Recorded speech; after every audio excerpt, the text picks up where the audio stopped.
फलस्तीन आज एक मक्तलगाह बन चुकी है। सहूनी रियासत 9 माह से कत्लेआम कर रही है। 40,000 से ज्यादा फलस्तीनी शहीद किए जा चुके हैं। आज आलमी इंसाफ, असूल, वादे, दावे और आलमी ज़मीर खुद कटहरे में मुजरिम खड़ा है।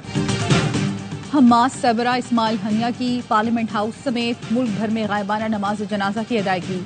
वजीर आजम, अपोजिशन लीडर समेत अरकान की शिरकत। कौमी असम्बली ने इस्माइल हनिया के कत्ल के खिलाफ करारदाद मुतफ़िक़ा तौर पर मंजूर कर ली। वजीर आजम शहबाज शरीफ का कहना था, सहूनी रियासत ने 9 माह से फलस्तीन को मक्तल बना रखा है। पूरी दुनिया का अमन और तरक्की खत्म होने का खदशा है। आंखें बंद करना कोई हल नहीं। आलमी इस्लाम इस्माइल हनिया की शहादत पर अश्कबार है। आज की करारदाद से दुश्मनों को तकलीफ और दोस्तों को तक़वियत मिलेगी। इस्माइल हनिया के कत्ल पर पाकिस्तान में आज यौम सोग मनाया जा रहा है।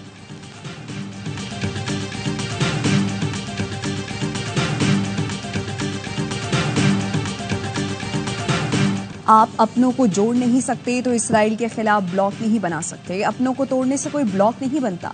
चेयरमैन पीटीआई बैरिस्टर गौहर का कौमी असम्बली में इजहार ख्याल। कहा, मौजूदा हुकूमत में सबसे ज्यादा इंसानी हुकूक की खिलाफ वर्जियां हुई। जबरी गुमशुदगियां आज भी जारी हैं। चाहते हैं पार्लियामान मजबूत हो। पीपल्स पार्टी के राजा परवेज अशरफ बोले, इसराइल फलस्तीन में खून की नदियां बहा रहा है। कहां है अक़वाम मुत्तहिदा, सलामती काउंसिल, कहां गई आलमी तंजीमें। तेहरान में हमला करके आलमी कवानीन की धज्जियां उड़ा दी गईं और कोई कुछ नहीं बोला। हमारी आवाज सुनी जाती थी, लेकिन बदकिस्मती से आज कोई परवाह नहीं करता। हमारी अपनी खामियां हैं, हम तकसीम हैं, अपने मसाइल में उलझे हुए हैं।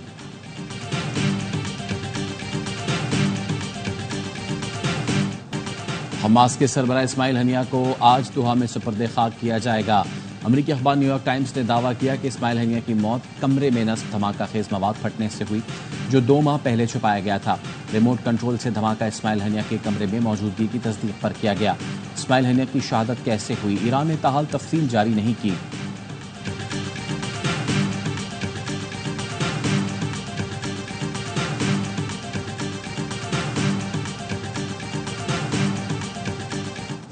अमरीका का इसराइल के दिफा के लिए मजीद फौजी भेजने का फैसला। अमरीकी सदर का इसराइली वज़ीर आज़म से फोन पर राबता। इसराइल को बैलिस्टिक मिसाइलों और ड्रोन हमलों से बचाने के लिए मजीद दिफाई सामान भेजने पर बात हुई। सहाफियों से गुफ्तगू में अमरीकी सदर का कहना था, इस्माइल हानिया का कत्ल गजा जंगबंदी मुज़ाकरात में मददगार नहीं होगा। इसराइली वज़ीर आज़म पर यरगमालियों की रिहाई और गजा जंगबंदी मुआहदे पर जोर दिया है। व्हाइट हाउस का कहना है, ईरान, हमास, हिजबुल्लाह और हौसियों से इसराइल का तहफ़्फ़ुज़ यकीनी बनाया जाएगा।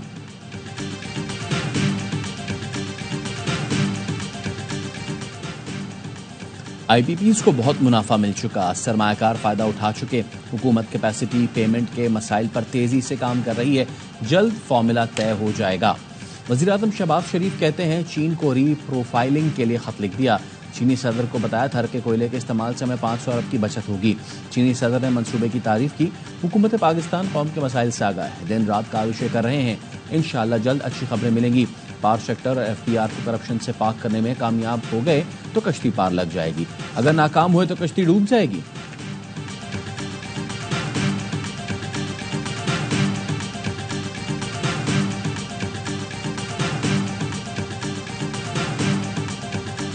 तो मुज़ाकरात के बाद सोच में पड़े हुए हैं।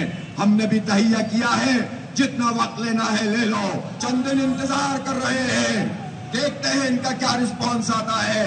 अगर इन्होंने फैसला नहीं किया, बिजली के बिल कम नहीं किए, आईपीपीज़ को लगाम नहीं दी, तो फिर एक नए रंग में ये तहरीक आएगी। मुतालबात तस्लीम करो वरना धरना हुकूमत हटाओ तहरीक में बदल जाएगा। महंगी बिजली और टैक्सों के खिलाफ जमात इस्लामी का 8वें रोज भी धरना जारी। हाफिज नईम रहमान ने कहा, तहरीक के जरिए आवाम की आईपीपी से जान छुड़ानी है। शरीफ खानदान को बता दो, अब ये मामला रुकने वाला नहीं, तुम्हें हक देना होगा। वजीर तवानाई अवैस लगारी कहते हैं, लोगों के मफाद पर आईपीपीज़ को तरजीह नहीं दी जाती। किसी आईपीपीज़ का मालिक मामा या चाचा नहीं लगता। हुकूमत ज्यादा बैंड बाजा नहीं बजा रही, लेकिन खामोशी से संजीदा काम कर रही है। आईपीपीज़ का मामला इतना सादा होता तो गौहर एजाज बतौर वजीर खुद हल कर लेते। हुकूमत ने ऐसा कोई कदम नहीं उठाना कि आलमी अदालत इंसाफ में चैलेंज हो।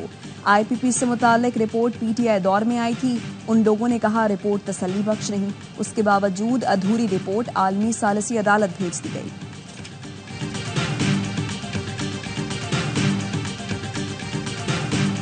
हम Sindh electric power regulatory authority सेपरा के नाम से बना रही है। ग्रिड कंपनी वाहिद प्रोविंस है जिसने पहले ट्रांसमिशन लाइन लगाई, पावर प्रोड्यूस करेंगे और अगर अपनी गैस इस्तेमाल करते हुए पावर प्रोड्यूस करें तो ये 15-16 रुपए या 20 रुपए का आजकल के ज़माने में ज़्यादा से ज़्यादा टोटल कॉस्ट आएगी।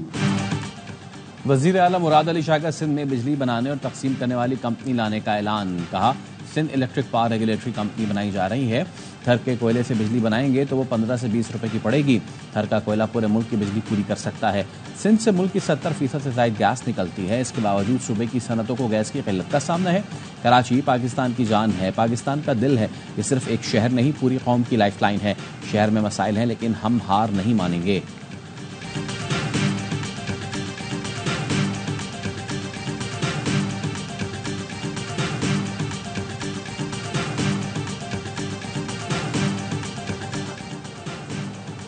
इस्लामाबाद हाई कोर्ट का शहबाज गिल के मकवी भाई को 6 अगस्त तक बाजियाब कराकर पेश करने का हुक्म। आज के ऑर्डर की कॉपी अटॉर्नी जनरल को भिजवाने की हिदायत। आज का अदालती ऑर्डर वज़ीर आज़म के सामने रखने का हुक्म। स्टेट काउंसिल ने बताया, इदारों की रिपोर्ट्स के मुताबिक मकवी उनकी हिरासत में नहीं। जस्टिस मियां गुल हसन औरंगजेब ने रिमार्क्स दिए, पहले बंदा उठाने के लिए SHO को कहा जाता था, अब हुकूमत खुद पॉलिसी के मुताबिक ही करती है। रियासत कहती है हमें नहीं पता बंदा कहाँ है, लेकिन कुछ करेंगे भी नहीं। सख्त ऑर्डर करें तो जजेस के खिलाफ कार्रवाई शुरू हो जाती है।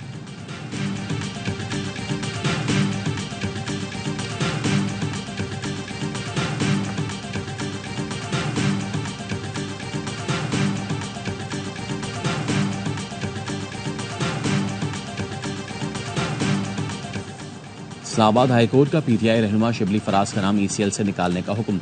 1 हफ्ते में अलदरामद रिपोर्ट तलब। जस्टिस तारिक महमूद ने रिमार्क्स दिए, वजारत दाखिला और DG पासपोर्ट नाम ECL में डालने पर मुतमईन नहीं कर सके। PTI international media coordinator Ahmad Waqar Janjua की जमानत मंजूर। इस्लामाबाद की सेशन कोर्ट ने रिहा करने का हुक्म दे दिया।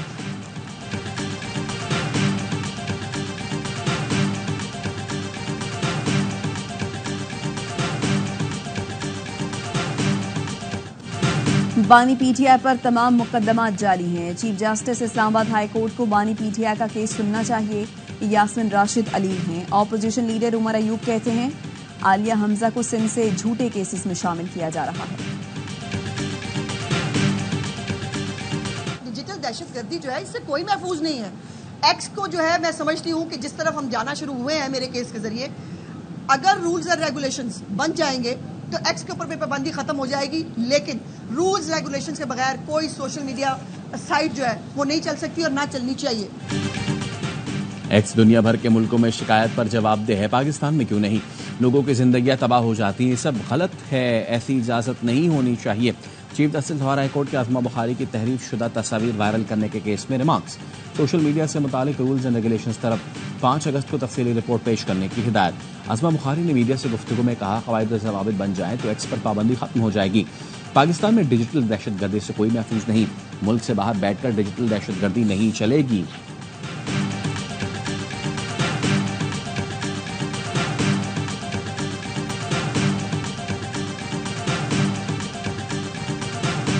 To ensure that Afghanistan never serves as a launching pad for terrorist attacks against the United States or our allies.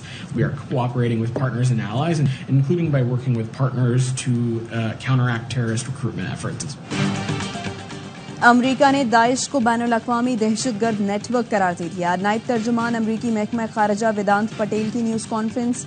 कहा, दाइश दुनिया भर में हमलों की सलाहियत रखती है, अफगानिस्तान से उभरते खतरात रोकने के लिए काम कर रही हैं। यकीनी बना रहे हैं कि अफगानिस्तान दहशतगर्द हमलों के लिए बतौर लॉन्चिंग पैड इस्तेमाल न हो। इंसदाद दहशतगर्दी पर शराकतदारों और इत्तेहादियों से ताउन कर रही हैं।